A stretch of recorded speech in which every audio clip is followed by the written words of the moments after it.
Obesity. 40% of Americans are overweight now. They're obese, 30 pounds overweight over their ideal weight for their body type and height and so forth. 40% of Americans are obese. This is relatively new. 50 years ago it was like 15%, and 100 years ago there was very rarely, less than 1% of Americans were obese. And it turns out it's caused by a simple, single problem. I can walk on a horse farm, and I can tell you in 30 seconds if the horses on that farm are getting all the minerals they need. This is a little working wagon in an Amish farm in Lancaster County, Pennsylvania. And I walked on that place, and I knew immediately that the horses weren't getting all the minerals they needed because the horses were eating, nibbling all along this buckboard rail, and then they just ate this one particular place. Why did they eat that one particular place? Because that's where the farmer put his hand when he jumped out of the wagon every time. His hot, sweaty hand full of what? Salt. Okay? Now, my daddy had a 4th grade education, and he knew every time he'd see our cattle chewing on the fence and eating dirt and chewing on the feed box instead of eating the feed, they were minerally deficient. He'd give them minerals and it'd go away.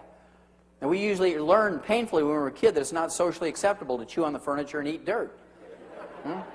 Bam! Don't do that anymore. That chair costs a lot of money. Ooh, okay.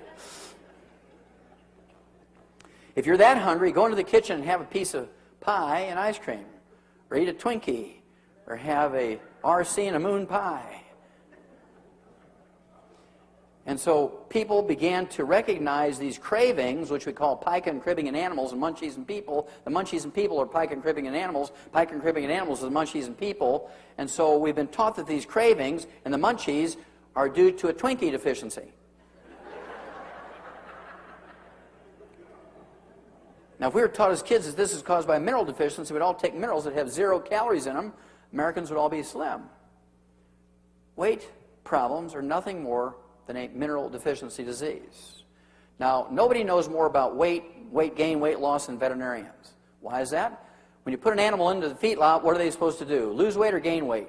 Gain weight. So we know the technology. And snack food companies know this. They spend a lot of money on research learning the technology of weight gain. And they fix their little snacks to make sure that you just can't eat one. In fact, one of them, Lay's potato chips, even uses that as their motto on their bag. You just can't eat one. And so they fix it so you're minerally deficient if you eat their stuff. Okay? But if you take your minerals, the cravings go away. And that alone, you can lose 10, 15, 20 pounds just because you're not desiring to eat things between meals. You're not going to sit there and watch TV and fill your face all night because you don't have those cravings anymore. It's not a problem with your self-respect. It's not a problem. You don't have a deficiency of hypnosis. You don't have a deficiency of acupuncture. You don't have a deficiency of ephedra. You have deficiencies of minerals. You take your mineral program, and eat a couple of meal replacers a day, give up some carbohydrates, which you learn from Clive McKay and William Banting and so forth, and Bob Atkins. You give up carbohydrates in your bread and your pastas and your rice and your potatoes, and you're going to lose weight and keep it off. It won't come back as long as you stay on that program. But as soon as you go off your minerals, the cravings start up again because it's a mineral deficiency.